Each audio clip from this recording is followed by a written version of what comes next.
a three-way around the world, you know what I mean? Around the world and back. Alright. 2 snaps and a twist. Alright, everybody, get your pants on. It's time to start recording. Hey-o! The Kooks, Cranks, and Iconoclast podcast. Hey, everybody, how you doing? I'm your host, Mike, and I am here with my friends, co-hosts, and possible cough medicine-induced hallucinations. Spencer Lowry. And I am Chris Wells. Not a scholar. Just a guy. I hear things. I see things. That's what I do. Take medicine for that. No, I don't take it. I raw dog life, bro. All right? Not really, actually. I got bourbon, coffee, and, reefer and whatnot. But No cap. no, for real. Okay. Bussin'. I used to seize the day. Now I gotta seize 4 There or you 5. go. You just got our Zoomer market in. Yeah. Thank you.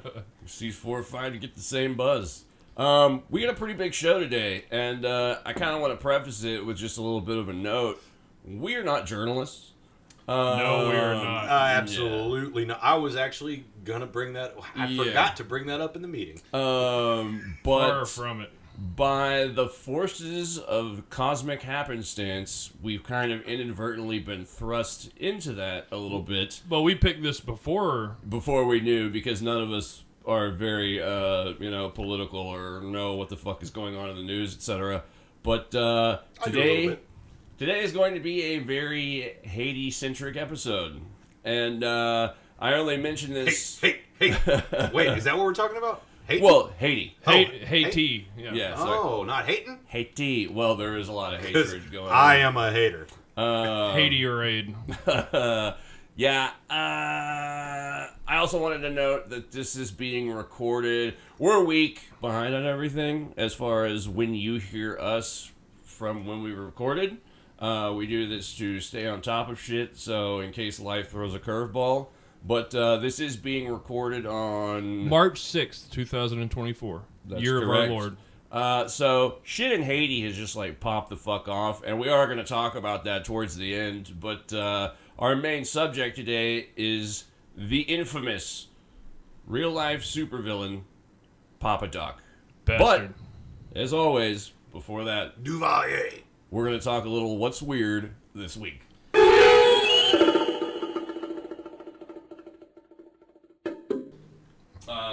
Do you want to go first? Yeah, I'll go first. Sticky-fingered hooker helps finger murderer. Is that old Jimmy Breslin over there? The old headline The writer, son of a headline bitch. goes, woman stole a memory card from a truck. The gruesome footage is now key to an Alaskan murder trial. This fella, let's see, Brian Stephen Smith picked up... Sounds made up. Well, he's got a record of his own, including theft, assault, and whatnot. Picked up a lady of the evening, a streetwalker, a day walker, to engage in adult activities. And What kind of activities? well, the kind Doing two people who are checkbooks, deeply in love Filing committing. taxes? Yeah. Balancing, making a connected. Probably a quick interchange for money for services. Anywho, in downtown Anchorage, Alaska, it gets awful cold up there. So he left his date, and I'm doing finger quotes right there, in his vehicle. She had sticky fingers, like I said. She was a known thief. Well, she probably gives hand jobs. It's sticky. Yeah, I was about to say Well, more than one reason. I didn't even do an entendre there. Just get to the heart of the matter. No, wait, see, it means two things. See, what he did there was... Anywho, she was alone in the gentleman's vehicle, and she found a memory card, like a SD card, I guess, for a camera. Turns out, on that footage was some murdering. Some mugging, some raping. Jesus. Lord. Yeah, what she found was a key to a double murder trial set to begin this week. Videos of a woman being beaten and strangled at a Marriott hotel. Not the Marriott. Yeah, speaking in let's see, what else I we got expect here. that kind of thing at a Motel 6. Yeah. Yeah. Maybe a La Quinta Inn. Shout out to my Marriott people. Definitely a La Quinta. And there's a voice on this video footage that was found on the car. It says, "In my movies, everybody always dies. What are my followers gonna think of me? People need to know when they are being serial killed." I mean, He said that? that's what he said. Exact words verbatim. Jesus, I would have beat him up. Yeah, I already wanted to hit him when I was thinking, like, man, if Yeah. someone came at me to kill me or mug me and they were holding their phone and or recording device the whole time, I would instantly just be like, dude, guy's you are probably- not going to be the fucking one to get me. Probably a That's Limp for Bizkit fan for sure. Brian Stephen Smith, now 52, South Africa native, living in Anchorage. Interesting. Probably related to Elon Musk. Yeah, so he's got 14 charges, including first and second degree murder, sexual assault, and tampering with evidence in the deaths of Kathleen Henry, age 30, and Veronica Abuchik, who was 52 when her family reported her missing in 2019. A little long in the tooth for a hooker. Well, no, this Veronica was not a hooker. Oh, She's just a victim. Yeah. Oh, okay. They were Sex both worker. they were both Alaska Native women We're who were normalizing it. homeless at the time. So they had images showing the bodies that were date stamped for 2019. Once you know, again, I mean, and what do you? I mean, you think you're just gonna steal a memory card, take it to the pawn shop, you know, Yeah. get a couple of bucks. much like your buy you story, some Chris, last time, this is another video evidence with everything they need to fucking put the guy away. Yeah, it's the guy. This- There's the criminals that TikTok themselves fucking robbing stores and stealing cars and shit. It's Yeah, fucking stupid. this fella, you know, he's got an image crisis. You know, he's already bragging to the police. He's talking about it. So, I mean, with what happened, you know, what was going to be a simple lady of the evening pickup ended up landing him in prison. But it sounds like this guy kind of wants it that way. He wants to be a famous serial killer. Ah, don't they all? He wants to They know all- when they he wants all. people to know when they're being serial killed. Yeah. Without Okay, leaving okay. retarded clues around, like, Yeah. what Cereal? was his name? BTK? Yeah. Oh yeah. Well, that he was having fun with it. Yeah.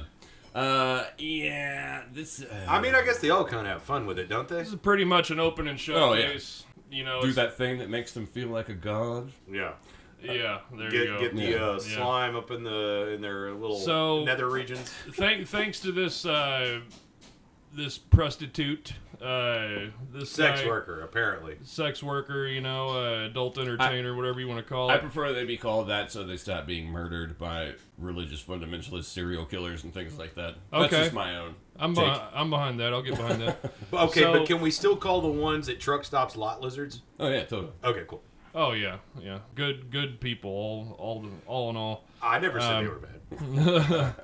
So basically, this man's what was going to probably turn into a lengthy killing spree of indigenous. I was about to ask that too. If Ah. this is, yeah. Yeah, they were both 'Cause- Alaskan natives. There's I a don't lot know going what on with you all the wanna indigenous call women them. disappearing up there. Yeah, in Alaska and all Highway over tears. through the Southwest too. I mean, there's zones where basically, you know, if you were to do something on a reservation and get outside the reservation, you're off scot-free, and there's nothing really anybody can do. So this is another one of those type of stories. So luckily, I mean, if it weren't for that sporting gal, you know, who knows how many other people this guy would have killed. So Sporting gal, I like that one. yeah, sporting gal. her I like it. sticky I like lady a good fingers. sporting gal. That's a good You one. know, because I'm a sporting lad. You are. Yeah.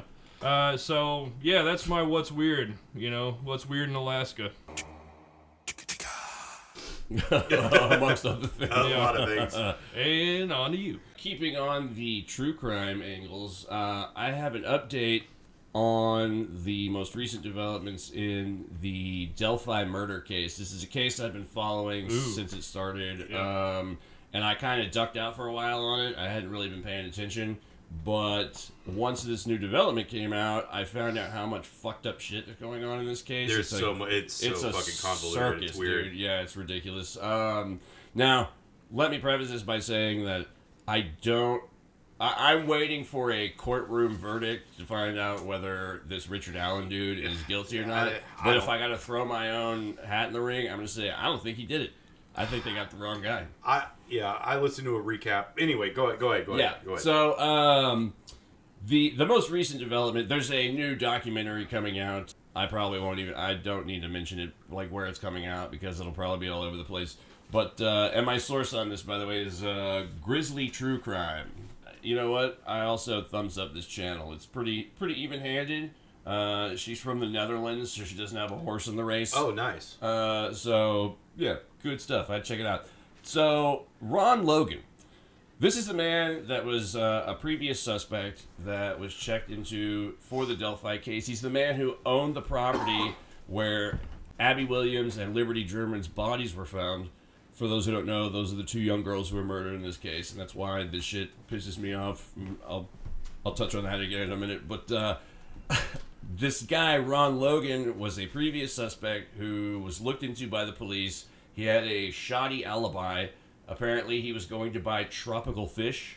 What kind of fucking alibi is that? Yeah, and this is like an old dude. He's like in his Well, I mean, I guess late actually 60s, that's actually a really 70s. Given the specifics. Yeah, you can't. It can't all be a hangs lie. together so perfectly. Yeah, he has a believe full me. story. He went to the tropical fish store. Yeah, this guy, he was already on probation, I believe, for previous tomfoolery with firearms. I think it was. To some degree. What? Is this the DWI and firearms guy? I think so, yeah. Because he can't drive either. Yeah, he had a shitload of DWIs. He wasn't supposed to have a gun. Yeah. And he got another DWI and then also had the gun. Yeah, because he told his cousin to help lie for him in regards to this alibi. Yes. Because he wasn't supposed to be driving. And, So, it turns out that one of his ex-girlfriends, and also this is not the first ex-girlfriend of his that has come out and said this, but apparently he was a violent, possessive, obsessive,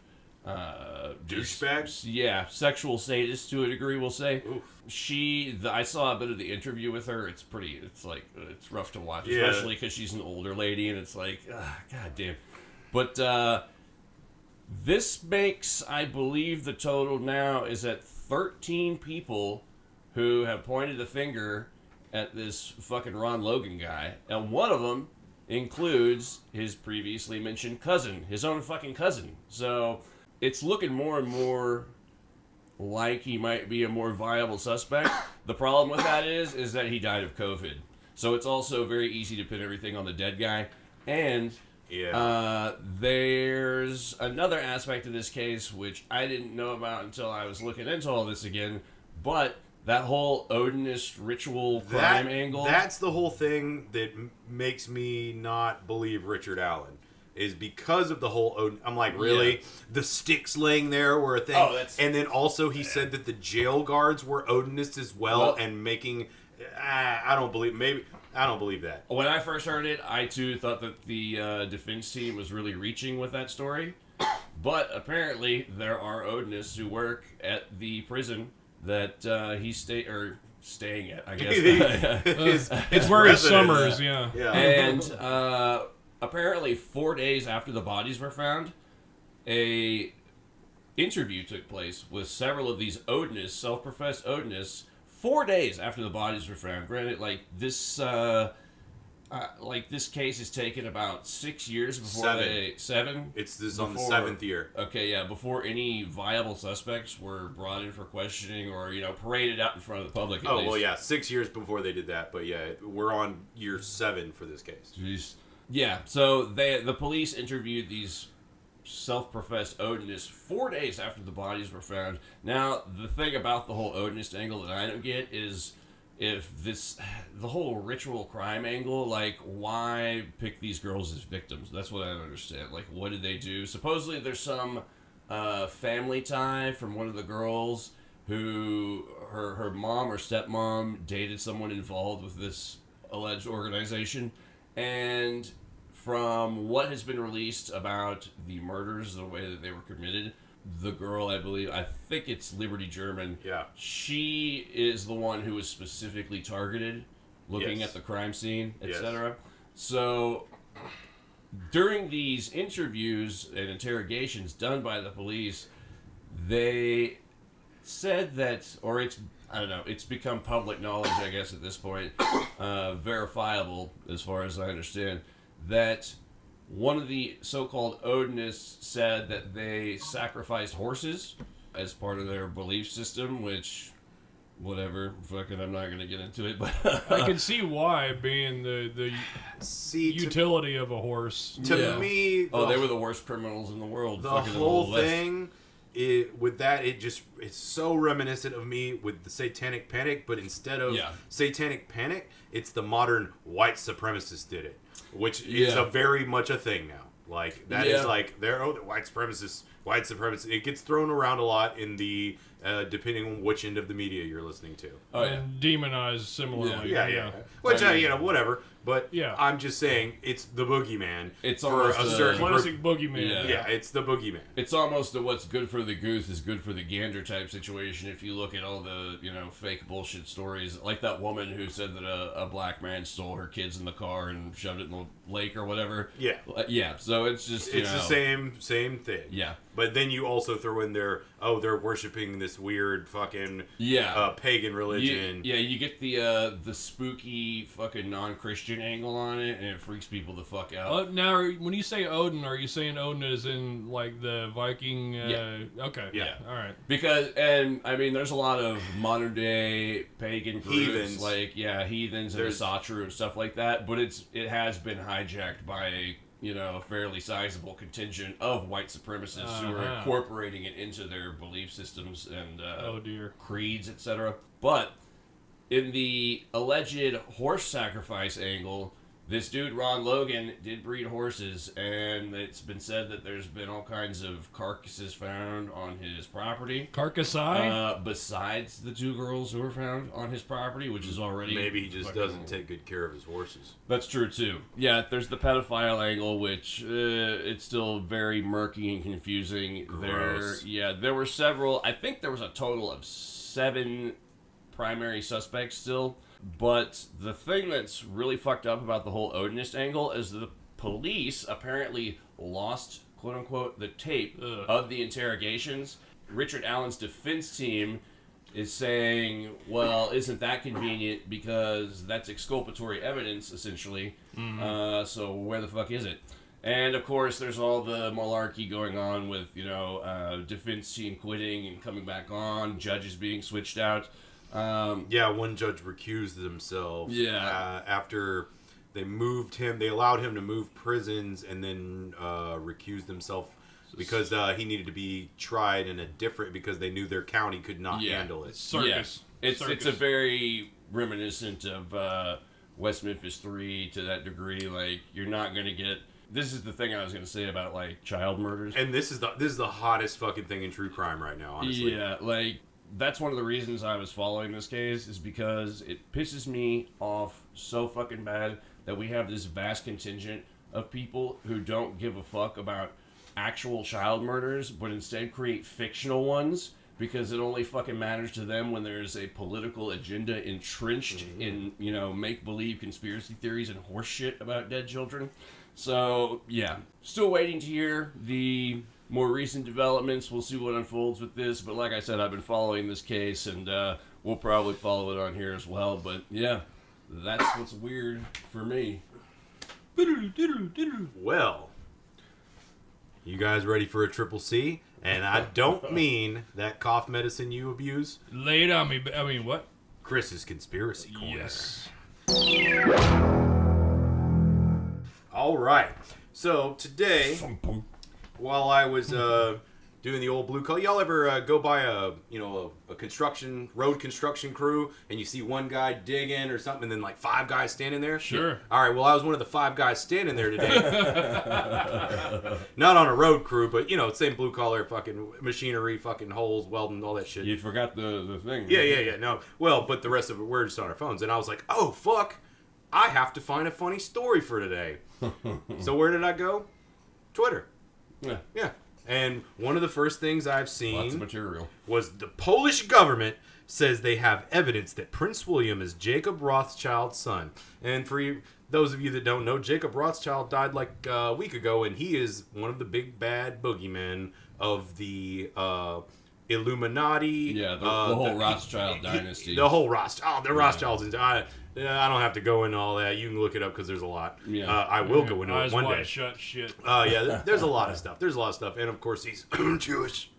So there's that. How did I not see that coming, Chris? Well, I mean, Anyway, so after seeing that title on old Twix, Twitter, whatever, I had to do a little searching because a lot of the times on there I see booming ass headlines that go no fucking where because that guy made that shit up entirely. Yeah, like this Ace Ventura cheese pizza detective. Oh yeah, the Ace Ventura fucking that I'm saving that one for later. Okay. Yeah, that's I gotta look into that guy a little bit more. Stay tuned. Jim Carrey killed Chris Benoit. I didn't come up with it. It all makes sense. Anyway, that's not the conspiracy today. Anyway, Prince William, Jacob Rothschild's son. And so I searched it, and I found one article. Mm-hmm. And it's funny because it's got the blue check on it that says fact checked. Like it's like, how Elon Musk loves it. That means you can trust it, too. Yeah, that means you can trust it. But, this isn't one of those sites that the blue check matters because it's the People's Voice TV. Funny that Elon Musk loves it, and he's a bit of a Nazi himself, but I digress. Go on.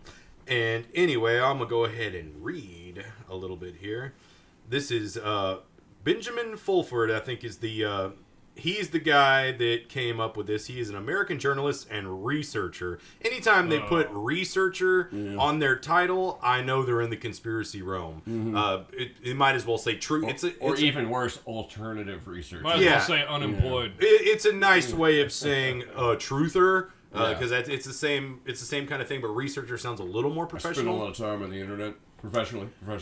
Benjamin Fulford, an American journalist and researcher, says he has spoken to several well-placed sources within Poland's intelligence community who have told him that Lord Rothschild was the real King of England.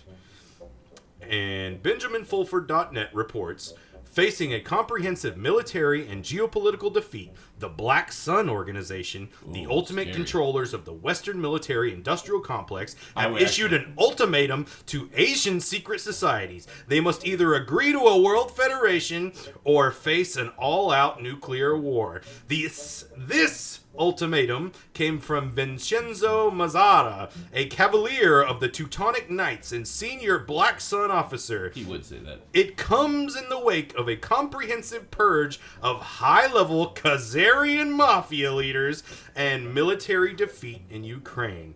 The KM, the Khazarian Mafia, look it up. I don't want to explain it right now. I prefer you didn't. And the Black Sun were working on a long-term plan that involved using Ukraine to destroy Russia and break it up into several vassal states. After this, they planned to invade China and divide it into 5 warring states. Then they were going to appoint their Messiah as a Babylonian-style world god king dictator. The White Dragon Society and their Asian allies stopped them dead in their tracks. They now face bankruptcy of the West, total military defeat, and a continuing purge of their high-level leadership. That is why the Black Sun now agrees to a multipolar, new, and fair world arrangement. However, the battle is not yet over. To understand what we are dealing with, we need to realize the United Nations, the World Economic Forum, the WHO, the BIS, the IMF, the World Bank, etc. are all privately owned non-government organizations. The same people who own them own 90% of major corporations. The majority of the countries of the world do not control their own natural resources. The oligarchs control all the visible leaders. The leaders are not employees of the people. They are employees of the oligarchs, says Callan Gorishku, former president of the European Club of Rome and top UN official. Well, you got a lot of passion in that read. I almost thought you believed it for a second. I'm just saying. I'm just report the news. The guy wrote it passionately. Slavery never disappeared. It is more powerful than ever through brainwashing, he adds. These people intended to turn the entire planet into a human animal farm controlled by members of the tribe. Oh, wait. Whoa. Members of the tribe. Which tribe? Tribe called Quest? Wait a minute. Oh, wait. Hang on. I see that word further down. These people intended to turn the entire planet into a human animal farm controlled by members of their tribe. Let me make this clear. These people are not Jews. They are Satanists. There is no mention of the word Jew in the Bible, only the synagogue of Satan. To enter their group as high-level servants, 33rd degree Freemasons need to go through the ceremony where they torture a child to death and consume its blood. These oligarchs, all of them are related to the system of pedophilia because we know that there are more than 8 million children per year who disappear without any information. This criminal act is transhumanism. This Gorishku confirms. I'm almost done. Dr. Borsch and Professor Nossage. Since ancient times, the elites have been sacrificing their children to Lord Baal, in parentheses, Baal. Many elites had children who died mysteriously because they were sacrificed. Madeleine McCann was George Soros' biological daughter who was raised by his cult to be a sacrificed in a ritual. A Canadian Secret Intelligence Service source says so.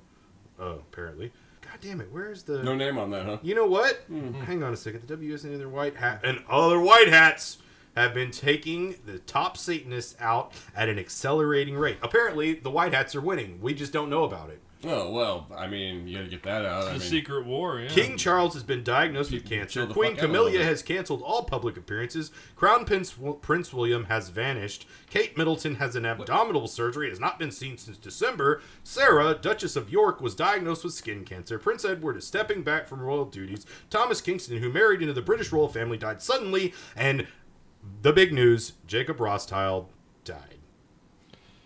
Well, that's got a little bit of everything, doesn't it? Yeah, but I don't. You know, the only thing I heard that I agreed with in that is that the Black Sun, aka fucking Nazis, are deeply entrenched in the Western military-industrial complex. All right, that I can get behind. But yeah, there's some bedrock in that. Okay, yeah. Okay, so here it actually finally gets to the point of the headline. That wasn't the point. Okay. Hey, everybody, listen up. One more. Since this happened, when the death of Jacob Rothschild was announced, it implies he was the real king of England. We have also been informed by Polish intelligence. That's an oxymoron. How many Polish got... Oh, never mind. Hey, good comedy punches up. Yeah, yeah. I mean, there's just so many good Polish jokes. Anyway... We have been informed by the Polish intelligence that Prince William is really the son of Jacob Rothschild. Look at the photos below and decide for yourself. He really doesn't look anything like him. It's not even close. Not even close. All those old people do kind of look lizardy, but I'm not copying anything by saying that. They just are fucking weird vulture-looking people. All right, so... All this thing is what doing does this mean? Is claim. Well, if he didn't told you, it means that he's about to take the throne and be the actual king of England, because Rothschild was actually the king of England. Because this is the younger one. He's not the one that's the king now. He's a prince. The other one's the king. Okay. So now they're saying that all the rest of the royal family has disappeared. We just haven't noticed it. They're all missing in action, supposedly. That is a conspiracy. It's sort of together. But you know what? All they're saying is... What Polish... It's like, what source? I have a source that could tell me anything. Yeah. Man, I should... See? Why haven't I come up with my own fucking conspiracy theory to put out there like this? Yeah. Because... People were when I did start, it came up on TikTok. People were like spreading this like wildfire. This is hot news. Chris, this happened yesterday. Wow. Yeah, Chris, you're gonna make your own conspiracy, and it's gonna be fantastic. I'm gonna drop one. I just gotta figure it out. How about that? Can we give me a ball of yarn? Yeah. I'll probably just play with definitely. it. I got some push pins. I'll play with it like a kitty. I'm not actually gonna do anything with it. I'm just gonna bounce it around like a kitty cat. Okay, so hold on. I was listening very intently to what you were saying. Yeah. And I think I understand what this guy... Oh. What is it? Benjamin Fulford? Fulford, yeah. I was going to say I've heard that name before, and I don't think it was related to anything flattering. It's on the sex registry list. You know, I honestly sex offender registry. I didn't look him up. I just saw that he is a journalist and researcher. Doesn't have anything. I didn't check his website. That's a stretch, Again, I did this at the end of the workday before I sat in traffic because I remember, oh shit, I got to get something. So I got this pretty quick. Like most normal people, I have shit to do. That's the best one. Yeah, that's the best one of the day. But it's pretty good. I don't know. I liked it. And so that's weird. We know this is a top tier kooky conspiracy theory because the Jews play a big part in it. Well, it mostly pops up because Jacob Rothschild just died. Yeah, He's been the boogeyman. And for those who don't know, the Rothschilds are famously also associated with most anti-Semitic conspiracy theories. But they are also the banking elite. Yeah, it's true. That part. It's not even it's not even necessarily all the anti-Semitic. It's just conspiracy theories in general because they're fucking. They run so much shit. They come from money. I know I've seen their name mentioned specifically in like stuff that talks about like the 12 Jew bankers or whatever around the world and stuff like that. Well, they were partly responsible for the World Bank. Yeah, the whole Anglo-American Banking Alliance, they pretty much run that whole show. Yeah. Okay, so, you know what? I thought I had the connective tissue in my mind of what was going on there. And then, I don't know, I thought about, like, ice cream for a second. I just totally fucking lost it. Just keep a fucking eye out for Prince Andrew to step up and be king of England, okay? Okay. Keep an eye out. Keep an eye out. You heard it here first, folks. Yeah. Actually, they might have heard it on TikTok first. Yeah. Oh, God. Actually, no. They might be actually hearing it here first. They might have just read it there first. Or wait. No, TikTok's it's a platform. You don't write anything. I don't Tick, tack, click, clack. I don't know what all that crap is. Well, I have one other developing story that I can't... I'm just going to give you a teaser because I only got a teaser because my boy, AJ, Alex Jones, dropped this afternoon that something big is coming out tonight about Bohemian Grove. One of the only real credible things Alex Jones ever did was infiltrate Bohemian Grove. He's going back to the oldies. Hey, he's got to make up that $1 billion he fucking owes. Yeah, he's in trouble. But it's not just Alex Jones. It's actually this UFC fighter named Ryan Garcia is making claims, and this is in major media. This isn't just on Alex Jones's Twitter. This was on World Star Hip Hop today. Whoa, hey, that's a fine, upstanding, journalistic integrity beacon. Well, but a lot of fucking people look at it. Yeah, a lot more people look at fucking InfoWars. It's true. It's getting to be where it doesn't matter. Where all the eyeballs are. Yep. What puts asses in seats, that's where you gotta go. Yep. But I saw, after seeing the Alex Jones thing, I saw the Ryan Garcia thing, and Ryan Garcia claimed that he was at Bohemian Grove, and they made him watch as several people raped a child. But to be continued, because that's... We'll see. I'm gonna see my closing statement about... about what I said about the Delphi murders. That's and we're gonna no, we're gonna get there later at the end of Haiti, because I got something for the end of Haiti too. Oh boy. Yeah. Okay. One, I almost cringe at the fact that we even mentioned Alex Jones on here, but I understand he's your boy. That's my boy. AJ. I'm morally opposed to that, man. Second of I have no morals. Second of all, I understand that these are fun. Like, it's these fun. Conspiracy theories. Yeah, like, I get it. Like, I look at that shit too, and fucking, I like the weirder ones. Like, fucking, I still read David Icke.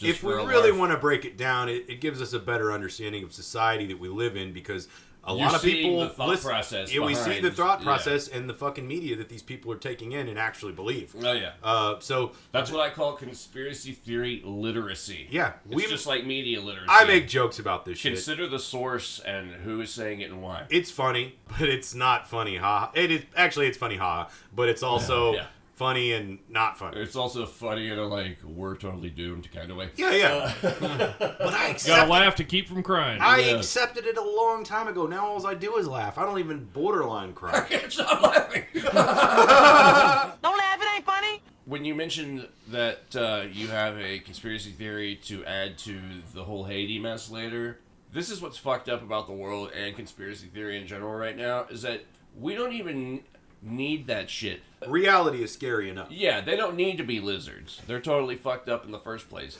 So, but once again, like I said with the Miami Mall alien story, people want to believe in the aliens as opposed to the fucking burgeoning police state that's unfolding right in front of their faces. So, because that's more fun and it's not as scary. So, I think conspiracy theory is almost shifting from like a realm of, hey, fucking watch out, like something maybe is going to have to be done about this at some point, to a form of pure escapism. Diversion. Almost. To me, it's the same as any religious or supernatural or spiritual belief, occult belief. It's the same type of thing. People latch on to, fucking... It's the Jesus of our times. Jesus is actually part of the conspiracy, so Yeah. it's actually he got worked in. I would equate it more with the Marxist idea of the opioid of the masses. Is retardation. Hey man, sometimes I wish I didn't know most of the things I know. Yeah. So, anywho. Alright, well, when I'm editing this episode later, I'm gonna have to fucking listen to that like 3 times before it sinks in. Yeah, so. that was a humdinger, Chris. Yeah. And that was Chris's Conspiracy Corner. Add in the noises. Thank you. That's what's weird this week.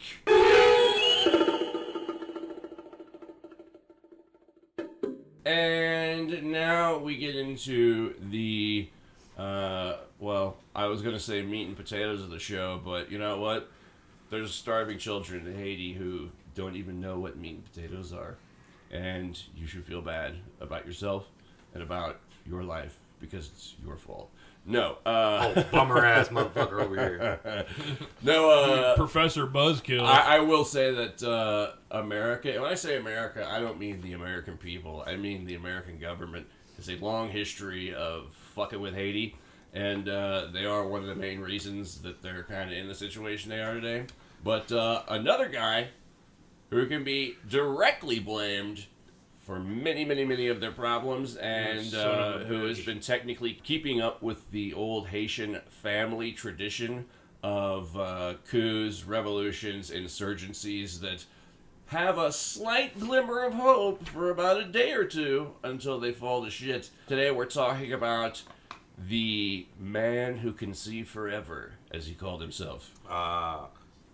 Francois Papa Doc Duvalier. Well, he had the thick glasses, so there might be. Yeah. He could see at least. If If it was 5 inches in front of his face, then he could see forever. That was at least 5 times magnification on those glasses. Oh shit. So yeah, before we get into his specific story, kind of want to give you some context, and I think the first thing that we should probably get into, A lot of context. yeah, before doing that, is going to be the subject of voodoo. And it's not V-O-O-D-O-O Hollywood bullshit and propaganda like you've mostly seen. We're talking about V-O-D-O-U Haitian fucking voodoo, like the real shit before it was watered down into a touristy attraction. Way cooler. But Yeah. the whole thing, I don't know. I'll save it. Yeah, and I mean, we're like we normally do. We're trying to keep this within an hour and a half, hour 45 tops, hopefully. And there's a lot to can cover. do it. So we're gonna give you the sort of basic voodoo for dummies, fucking like run through of it. Voodoo is an Afro-Caribbean syncretic religion combining elements of ancient African animist spirituality, which is in fact one of the oldest forms of religion in the world, as well as the, let's say, calculated use of Catholicism, Catholic saints, as well as elements of Freemasonry, which I didn't know. I'd heard this only recently. That's right. Until reading some books on it, but it makes sense in the long run. I can see where the Freemasonry elements come in. It seems like they're just winging it. Well, I mean, yeah, that's what syncretic religions are. I mean, They're just winging it. It's chaos magic before chaos magic. Yeah, I'm just making some shit up. Cherry picking. It's whatever works, you know? Or it doesn't work at all, actually. Whatever works for you. Yeah. The reason that Catholicism was predominantly incorporated into these really old Afro-Caribbean animist religions is because to worship the deities known as Loas or Loas, I believe Loa is the I heard a proper- couple different pronunciations. Yeah, there's different spellings, L-O-A, And here's a little L-W-A. warning for the episode. There's going to be lots of mispronunciations. Yeah, none of so. us speak French. Yeah. So I've only bear met with one us. Frenchman, and it was actually a French woman. And I met one Haitian, and I didn't like him. So the pronunciations are all going to be bad. I guess the basic hierarchy within the spiritual realm of voodoo is at the very top you have Bondier, which is the creator god, and much like I would do if I created this universe, he/she has nothing to fucking do with us. It's so far removed that, you know, it's beyond our kin or comprehension.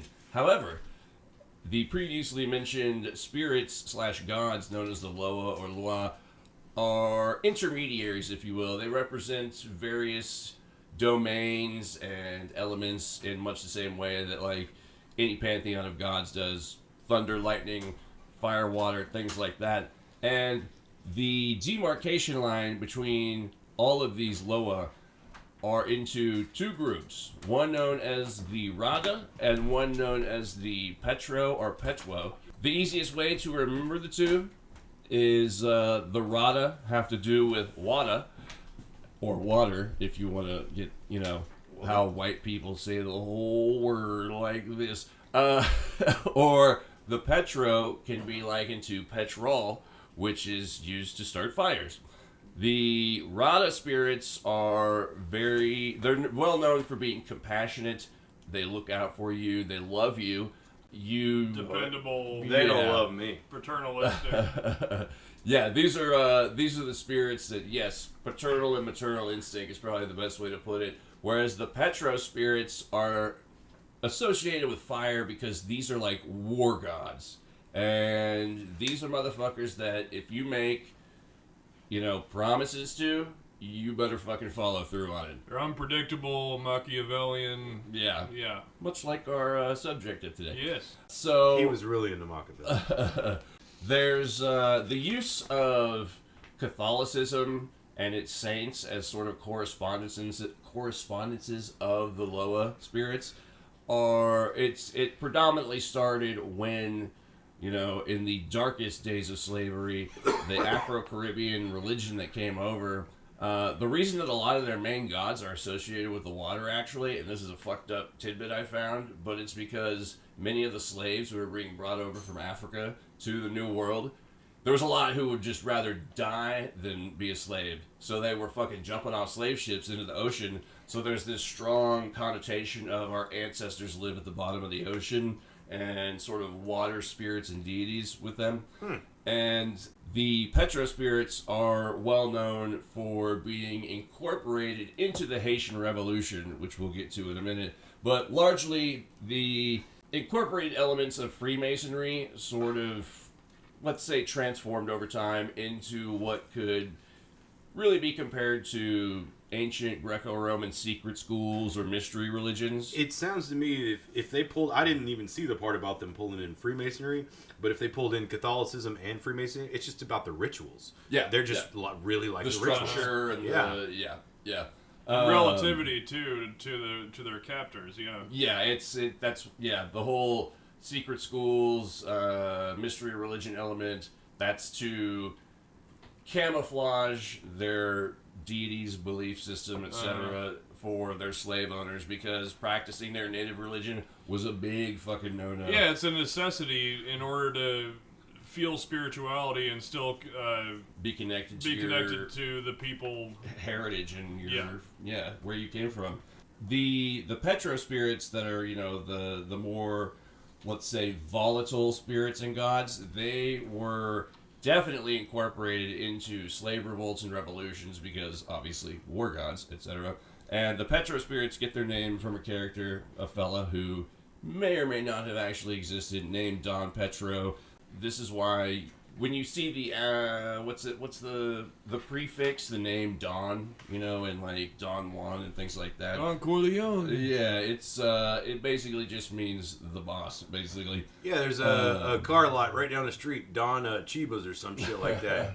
Yeah, he's great. Don Amici. But yeah, this guy Don Petro, he basically, as far as the, you know, unverifiable history goes, he sort of opened the doorway to these Petro gods and like increased the whole, you know, voodoo religion double fold. When do they start fucking chickens? Fucking chickens? I imagine somebody fucked a chicken. Well, I mean, I don't think it's got a religious connotation to it. I bet it does. Maybe for some, I don't know.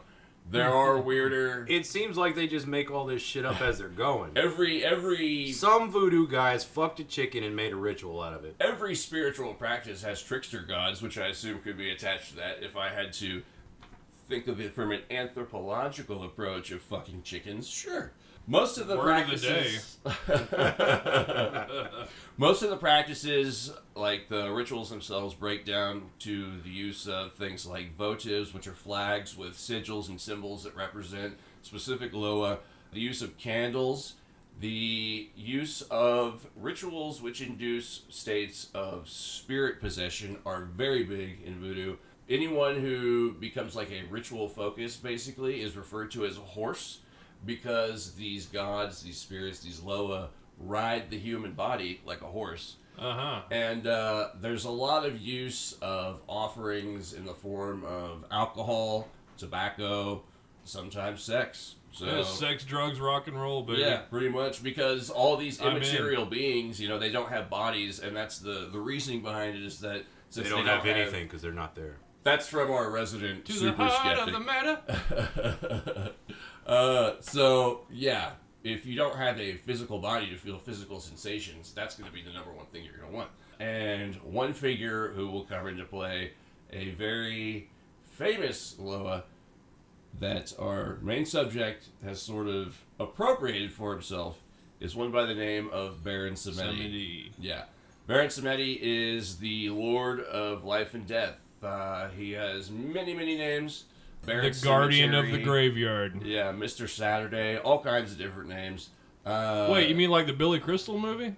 That's Mr. Saturday Night. Mr. Saturday Night. I've never seen that one. Is it good? That might be a potential connection. We'll get into that. We'll later. have to check. Maybe there's an occult secret meaning to the Billy Crystal movie. Oh, we'll have to ask. And Baron Samedi, we'll talk about him a little bit more down the road too. You know, to give you a just overall generalized idea of voodoo, there's a form of specific priest called a bokor. Spencer likened them to me earlier as zombie pimps. That's kind of a good way to put it. That's right. Not pimps who are zombies, but pimps who pimp out zombies. Right. Just to specify. So is somebody fucking? Well, I mean, sex can be incorporated in any Pimp religious... in a control sense. Ah. Yeah. It's all about the control. And zombies, not what everyone equates them to. We'll talk about this a little bit more in just a second as well. But for the most part, what else you need to know just before we move on is that female voodoo priestesses are referred to as mambos. The males are called hungans or ungans. So El Mambo Italiano is a voodoo Italian? Sort of. I mean, I know you're bullshitting and joking around, but I mean, it kind of like the dance, the mambo, like is directly related to this Afro-Caribbean religion shit. Yeah, man. Shit. It's You ain't wrong. Yeah, dancing, sex, like I'm telling you, man, fucking incorporates in one way or another.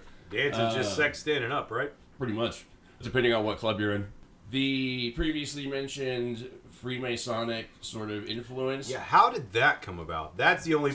Honestly, most of this stuff I have no interest in, but I'm kind of interested in how Freemasonry worked its way in. That mostly had to do with the relations between the slaves, slave owners, and the French colonialists who were running shit. Ah. And there was a lot of high society Freemasons, and they, you know, the secret meetings, the handshakes. I guess they weren't that fucking secret if the peasants caught up on it, huh? I mean, you know, these are people that they let into their homes and take care of their kids and cook their meals, so somebody's going to see something sooner or later. Sure. But the way that Freemasonry and its secret brotherhood kind of shit worked into voodoo sort of expressed itself as these groups called Bazongo. The Bazongo are essentially secret police, and not in the way that the Tonton Macoutes are that we'll talk about later. They can be both bad and good, but these are people who sort of, for the good of the neighborhood or the family or the tribe, we get together and sort of police things. It's very similar to the way that like the mafia started, in that, you know, like just, we don't have anyone to watch out for us. So... Your tribal elder. The most authoritative, the guy that steps up, sort of the alpha. Yep. Yeah, or if you have, you know, bad voodoo practitioners, these people sort of can police it or counteract it, things like that. So yeah, They would regulate, if you would. Regulate. very much. The conflation or you know, let's say covert identification between certain Loa and the Catholic saints Like a couple examples would be St. Peter with Damballa. There's Papa Legba and Lazarus. St. James the Greater with Ogun. And then there's Azili Danto with Our Lady of Sorrows. And actually, she's got a bunch of different Catholic figures that she's... Like, the really big ones usually have more than one, association with the Catholic saints, etc. So, yeah, we've got a quick ingredients list for the basic zombie powder. If you want to make it on your own, basically, you're going to take everything I'm about to list and fucking mash it up into a powder and giant mortar and pestle, traditionally. At your own discretion. And if y'all need the ingredients, I got the hookup. We do not advocate zombifying people or whatever. But if you want to know how to do it, here's how you do it. There's plenty of other people and forces out there doing that. What you're going to need is some ammonium nitrate and diesel fuel. Let's see, you're going to want bleach and ammonia. That one's fun too. One or more species of pufferfish, which often contains a deadly neurotoxin called tetrodotoxin. A marine toad, usually Bufo marinus, which produces numerous toxic substances. A hyla tree frog. What, does that one do DMT? Possibly. No, that's the Bufo alvarius. Bufo toad and... Bufo alvarius is the Sonoran desert toad, which has the 5-MeO DMT. But this one has Bufo in his name too. Does he not have? Yeah, but that's Bufo alvarius. But do we know that he doesn't have DMT? It could be. I don't know. I bet there's some DMT. I just know that bufotodin is the main catch-all name for the chemicals. Yeah, or whatever. there's definitely some tryptamines in there. How did you say this? Calabar beans? Calabar beans. Okay. Some Datura stramontia. Otherwise known as the witch's cucumber. Ooh.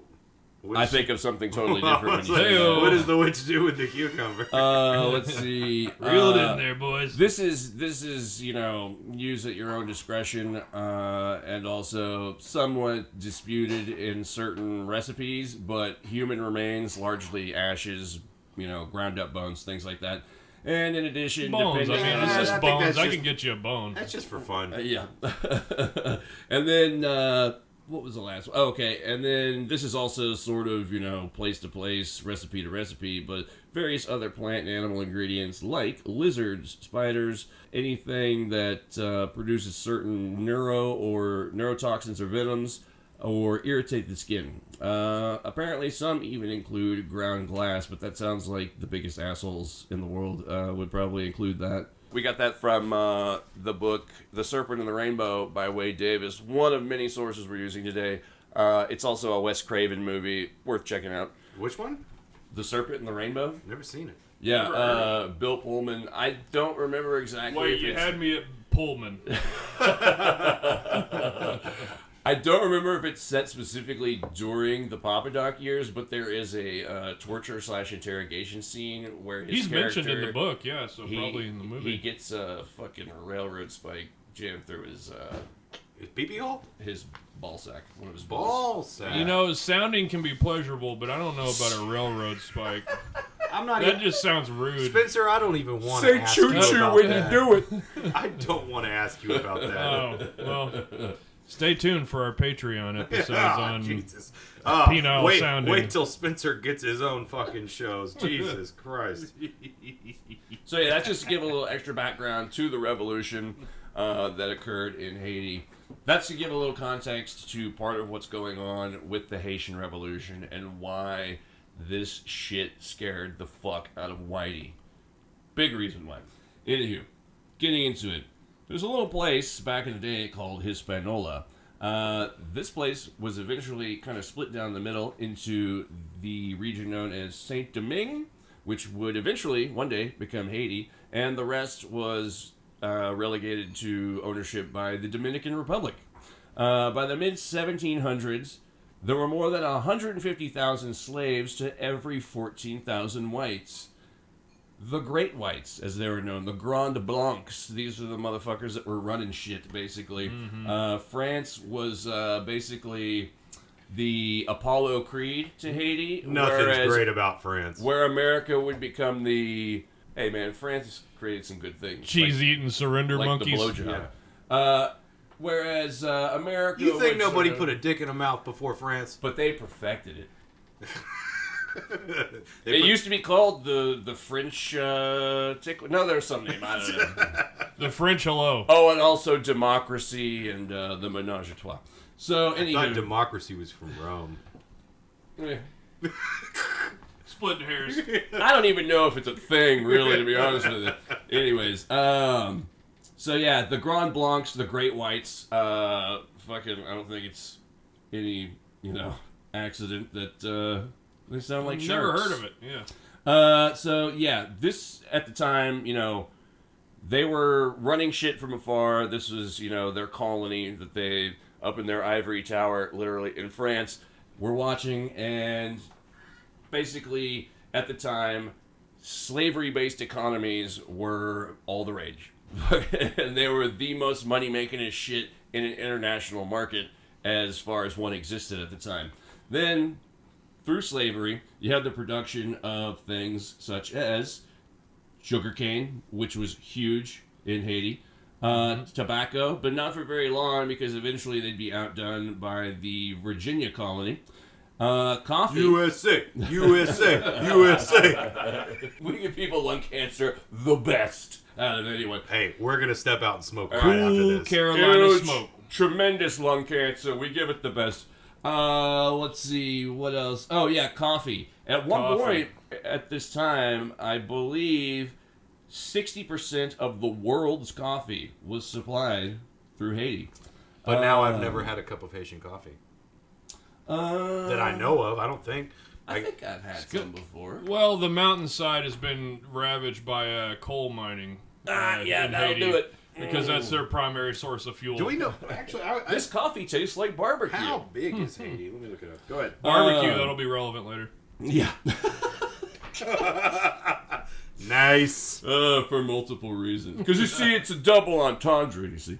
Let's see here. From 1786 to 1790, drought and famine would act as something of an inciting factor in the coming revolution. In a place called Akul on August 23rd, 1791, the Haitian Revolution would begin proper, starting with 2,000 slaves, and by August 27th, it was up to 10,000. Talking in weeks, folks. Yeah, it did not take long. Cows and pigs were sacrificed to Ogun, and with the apex of these sacrifices hitting very soon, this was sort of, I guess you could liken it to the shot heard round the world, as Spencer put it earlier today. There was a specific sacrifice of a black pig that took place in an area called Bois Cayman.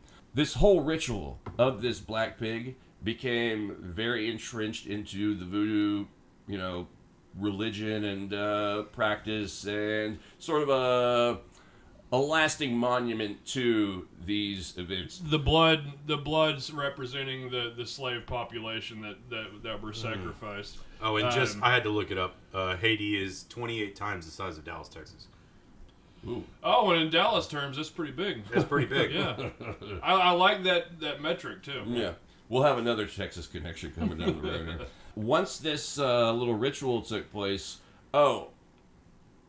remind me to mention pig racism later.